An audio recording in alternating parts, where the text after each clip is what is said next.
Hey guys, today I'll be answering this question of let's say you have maladaptive daydreaming or you excessively daydream, and is it really okay to find purpose in it? Because I saw someone writing a forum that the best thing to do is, if you're having a condition, you find purpose with understanding MDD, because something like MDD, like most psychiatrists, psychologists don't really understand, or therapists don't really understand it. So what you do is now start doing the research of understanding it. Yes, that's a very, very great idea. Like, instead of wallowing in the problem, you now want to understand it more and more. You want to write articles about it. You want to read more about it. You want to find purpose in it. So it's like, instead of letting the problem overpower you, you are finding the purpose in the problem. It's actually a very, very wonderful thing to do. I'll explain the flip side of this. Yes, when you understand it, you'll feel that instead of that thing overpowering you or disempowering you, it's now a form of empowerment. It becomes like a foundation for you finding something to do with life. And that's what mostly happens when you have problems. Like, when you have problem, you want to understand the problem and understand the problem. And now once you understand the problem, you start educating others on the problem or helping others out on the problem. If it was a toxic relationship, you get out, you want to start helping others. If you have MDD, you get out, you want to start giving others advice and all those things. Beautiful things to do in life. Very, very wonderful. Because you now want to sensitize others on the problem you are facing. You want to sensitize other people who don't really know about it on the problems. And it's so amazing. You are giving people advice, you are adding value to the world, which is so good. But there's a downside to it. So what happens is, yes, it's so tempting to want to understand a problem, but you need to understand this. You're not understanding the problem to understand the problem. You ought to understand the problem so that you can overcome the problem. There are two different things, because sometimes you might tend to understand the problem, but the more you understand it, the more you get so attached to the problem. Like, the more you develop this identity to the problem, to the point where you can't see your life beyond this problem.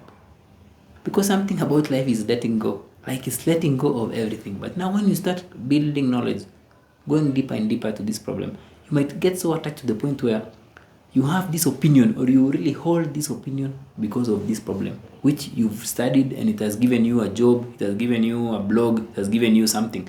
So when something gives you these positive benefits, you might not really see the downside of it. It becomes like part of your identity. Like, you are now a maladaptive daydreaming expert. But now you are robbing yourself something, which is freedom. Like, you might get attached to the identity of the problem you have, to the point where you're not really solving the problem. You are just using that identity of the problem you have to help others, but you yourself, deep inside, you still have this feelings of emptiness, or you've even forgotten that actually maladaptive daydreaming was not even the problem. It was just the underlying causes which led to maladaptive daydreaming. So now, you educating others on the problem is becoming another coping mechanism. Does it make sense? Like, you sharing and you finding purpose in your problem can become another coping mechanism for dealing with the real problem, which is the root cause. And it can be a deceptive one, because your ego will be so full to the point where you can't see, you can't even listen to another perspective, because that's something with knowledge. The more we accumulate, the more we think we know. The more we think we know, we can't listen to any advice. No one else can tell us otherwise, because it's now part of your identity. So while it's okay to find purpose in the problem, the best thing to do before finding purpose in it, deal with it. Like, deal with those underlying issues, because you might think that you are finding purpose in it, but you are still solidifying, or you are digging yourself deeper into the problem. We understand problems to overcome them, not understanding so that you can be part of it, like you can identify yourself with it. No, you don't understand a problem so that you can identify yourself with it. You understand to overcome it. Those are two different things. So it is a good path to follow. Like, you might understand and then start helping others, but first make sure that you've helped yourself fully. Make sure that even if you listen to a contrary opinion about maladaptive daydreaming, don't feel a bit egoistic of like, no, I know. Just get the point where, yeah, you listen and then you just listen, but you just understand that the problem is a separate aspect, and you are free autonomous human being.